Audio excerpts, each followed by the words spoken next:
Hello, squirrels. I forgot to turn the lights off. So we'll just leave the candles off too. Hat Steve made me. I'm cold. I'm wrapped up in my raven blankie bats. I said, Raven's over here. Got bats hanging upside down over here. The Telltale Heart by Edgar Allan Poe. True, nervous, very, very dreadfully nervous I had been and am, but why will you say that I am mad? The disease had sharpened my senses, not destroyed nor dulled them. Above all was the sense of hearing acute. I heard all things in the heaven and in the earth. I heard many things in hell. How then am I mad? Hearken and observe how healthily, how calmly I can tell you the whole story. It's impossible to say how first the idea entered my brain, but once conceived, it has haunted me day and night. Object there was none. Passion there was none. I loved the old man. He had never wronged me. He had never given me insult. For his gold I had no desire. I think it was his eye. Yes, it was this. He had the eye of a vulture, a pale blue eye with a film over it. Whenever it fell upon me, my blood ran cold. And so by degrees, very gradually, I made up my mind to take the life of the old man, and thus rid myself of the eye forever. Now this is the point. You fancy me mad. Madmen know nothing. But you should have seen me. You should have seen how wisely I proceeded. With what caution, with what foresight, with what dissimulation I went to work. I was never kinder to the old man than during the whole week before I killed him. And every night, about midnight, I turned the latch on his door and opened it, oh, so gently. And then, when I had made an opening sufficient for my head, I put in a dark lantern, all closed, that no light shone out, and then I thrust in my head. Oh, you would have laughed to see how cunningly I thrust it in. I moved it slowly, very, very slowly, so that I might not disturb the old man's sleep. It took me an hour to place my whole head within the opening, so far that I could see him as he lay upon his bed. Ha! Would a madman have been so wise as this? And then, when my head was well in the room, I undid the lantern cautiously, oh, so cautiously, for the hinges creaked. I undid it just so much that a single thin ray fell upon the vulture eye. And this I did for 7 long nights. Every night, just at midnight, but I found the eye always closed. And so it was impossible to do the work, for it was not the old man who vexed me, but his evil eye. And every morning when the day broke, I went boldly into the chamber and spoke courageously to him, calling him by name in a hearty tone and inquiring how he had passed the night. So you see, he would have been a very profound old man indeed to suspect that every night, just at 12, I looked in upon him while he slept. Upon the 8th night, I was more than usually cautious in opening the door. A watch's minute hand moves more quickly than did mine. Never before that night had I felt the extent of my own powers, of my sagacity. I could scarcely contain my feelings of triumph. To think that there I was, opening the door little by little, and he not even to dream of my secret deeds or thoughts.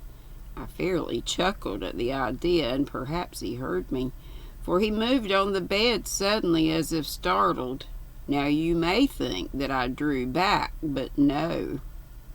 His room was as black as pitch with the thick darkness, for the shutters were closed, fastened, through fear of robbers, and so I knew that he could not see the opening of the door, and I kept pushing it on steadily, steadily. I had my head in and was about to open the lantern when my thumb slipped upon the tin fastening, and the old man sprang up in bed, crying out, "Who's there?" I kept quite still and said nothing. For a whole hour I did not move a muscle, for in the meantime I did not hear him lie down. He was still sitting up in bed listening, just as I have done night after night, hearkening to the death watches in the wall. Presently I heard a slight groan, and I knew it was the groan of mortal terror. It was not a groan of pain or of grief. Oh, no. It was the low, stifled sound that arises from the bottom of the soul when overcharged with awe. I knew the sound well. Many a night, just at midnight, when all the world slept, it has welled up from my own bosom, deepening with its dreadful echo the terrors that distracted me. I say I knew it well. I knew what the old man felt, and pitied him, although I chuckled at heart. I knew that he had been lying awake ever since the first slight noise. When he had turned in the bed, his fears had been ever since growing upon him. He had been trying to fancy them causeless, but could not. He had been saying to himself, "It's nothing but the wind in the chimney. It's only a mouse crossing the floor, or it's merely a cricket which has made a single chirp." Yes, he'd been trying to comfort himself with these suppositions, but he had found all in vain. All in vain, because death, in approaching him, had stalked with his black shadow before him and enveloped the victim. And it was the mournful influence of the unperceived shadow that caused him to feel, although he neither saw nor heard, to feel the presence of my head within the room. When I had waited a long time, very patiently, without hearing him lie down, I resolved to open a very, very little crevice in the lantern. So I opened it, you cannot imagine how stealthily, until at length a simple, dim ray, like the thread of the spider, shot from out of the crevice and fell full upon the vulture eye. It was open, wide, wide open, and I grew furious. As I gazed upon it, I saw it with perfect distinctness, all a dull blue with a hideous veil over it that chilled the very marrow in my bones. But I could see nothing else of the old man's face or person, for I had directed the ray as if by instinct precisely upon the damned spot. And have I not told you that what you mistake for madness is but over-acuteness of the sense? Now I say, there came to my ears a low, dull, quick sound, such as a watch makes when enveloped in cotton. I knew that sound well, too. It was the beating of the old man's heart. It increased my fury as the beating of a drum stimulates the soldier into courage. But even yet I refrained and kept still. I scarcely breathed. I held the lantern motionless. I tried how steadily I could maintain the ray upon the eye. Meantime, the hellish tattoo of the heart increased. It grew quicker and quicker and louder every instant. The old man's terror must have been extreme. It grew louder, I say, louder every moment. Do you mark me well? I have told you that I am nervous, so I am. And now at the dead hour of the night, amid the dreadful silence of that old house, So strange a noise as this excited me to uncontrollable terror. Yet for some minutes longer I refrained and stood still, but the beating grew louder, louder. I thought the heart must burst. And now a new anxiety seized me. The sound would be heard by a neighbor. The old man's hour had come. With a loud yell, I threw open the lantern and leaped into the room. He shrieked once only. In an instant I dragged him to the floor and pulled the heavy bed over him. I then smiled gaily to find the deed so far done, but for many minutes the heart beat on with a muffled sound. This, however, did not vex me. It would not be heard through the wall. At length it ceased. The old man was dead. I removed the bed and examined the corpse. Yes, he was stone dead. I placed my hand upon the heart and held it there many minutes. There was no pulsation. He was stone dead. His eye would trouble me no more. If still you think me mad, you will think so no longer when I describe the wise precautions I took for the concealment of the body. The night waned, and I worked hastily, but in silence. First of all, I dismembered the corpse. I cut off the head and the arms and the legs. I then took up 3 planks from the flooring of the chamber and deposited all between the scantlings, and then replaced the boards so cleverly, so cunningly, that no human eye, not even his, could have detected anything wrong. There was nothing to wash out, no stain of any kind, no blood spot whatever. I'd been too wary for that. A tub had caught all. Ha ha. When I had made an end of these labors, it was 4 o'clock, still dark as midnight. As the bell sounded the hour, there came a knocking at the street door. I went down to open it with a light heart, for what had I now to fear? There entered 3 men, who introduced themselves with perfect suavity as officers of the police. A shriek had been heard by a neighbor during the night. Suspicion of foul play had been aroused. Information had been lodged at the police office, and they, the officers, had been deputed to search the premises. I smiled, for what had I to fear? I bade the gentleman welcome. The shriek, I said, was my own, and a dream.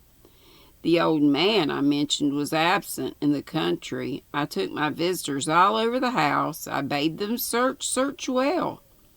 I led them at length to his chamber. I showed them his treasures, secure, undisturbed. In the enthusiasm of my confidence, I brought chairs into the room, and desired them here to rest from their fatigues, while I myself, in the wild audacity of my perfect triumph, placed my own seat upon the very spot beneath which reposed the corpse of the victim. The officers were satisfied. My manner had convinced them I was singularly at ease. They sat, and while I answered cheerily, they chatted of familiar things, but ere long I felt myself getting pale and wished them gone. My head ached, and I fancied a ringing in my ears, but still they sat and still chatted. The ringing became more distinct. It continued and became more distinct. I talked more freely to get rid of the feeling, but it continued and gained definiteness until at length I found that the noise was not within my ears. No doubt I now grew very pale, but I talked more fluently and with a heightened voice.